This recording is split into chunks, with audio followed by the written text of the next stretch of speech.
Assalamualaikum warahmatullahi wabarakatuh. Perkenalkan, nama saya Andri Misaki, NIM 20051513884 dari Pendidikan Kepelatihan Olahraga Kelas PKODB.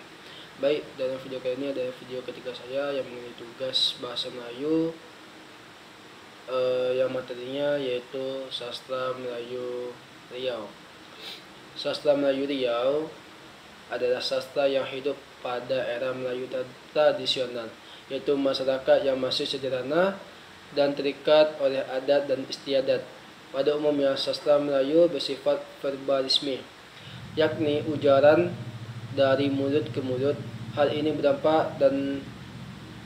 berdampak pada permaknaan penerima ujaran tersebut. Banyak versi yang lahir karena fenomena ini. Sastra Melayu terbagi menjadi dua, yaitu sastra Melayu klasik dan sastra Melayu modern. Pembeda keduanya berasal dari segi bahasa yang dipergunakan. Sastra Melayu klasik masih menggunakan bahasa sastra Melayu Pasat.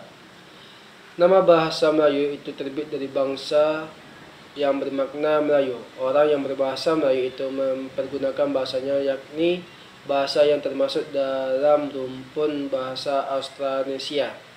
Sejarah perkembangan bahasa Melayu serta sastranya dapat dibagi mengikuti zaman politiknya, seperti zaman Sriwijaya, Majapahit, Malaka, dan sebagainya.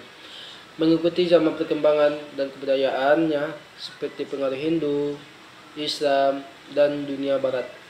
Kedatangan orang Farsi ke alam Melayu menyebabkan berlakunya pembukaan perkampungan, dan perkampungan itu kebanyakan diberi nama bahasa Farsi. Pengaruh bahasa Farsi dalam bentuk karya sastra memainkan peranan penting dalam bahasa kesusastraan Melayu.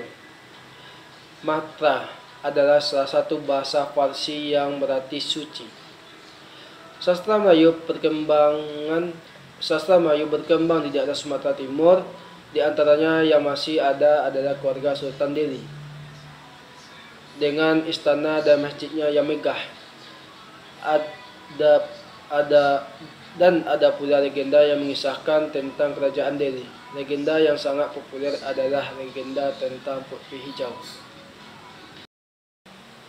Sastra Melayu klasik yang terpengaruh perkembangan asing. Sastra Melayu klasik terbagi menjadi tiga zaman, yaitu zaman sastra Melayu asli, Hindu, dan Islam. Yang pertama, sastra Melayu asli adalah suatu golongan cerita yang hidup dan berkembang secara turun-temurun atau cerita rakyat. Cerita ini dapat dianggap sebagai karya sastra taraf permulaan.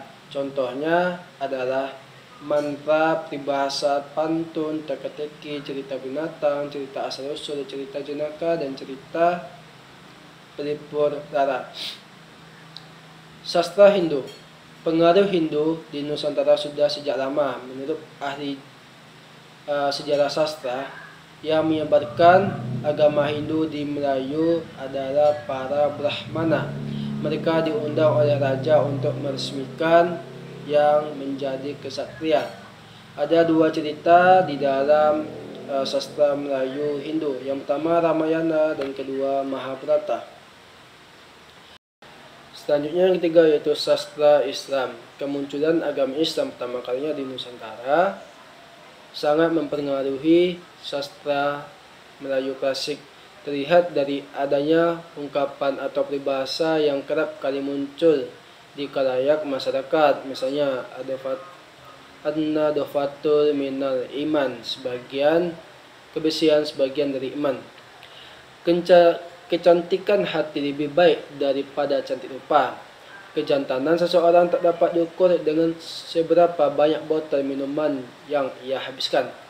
Tak dapat diukur pula dengan seberapa banyak rokok yang ia habiskan. Dan juga tak dapat diukur dengan seberapa banyak dia melakukan hubungan badan.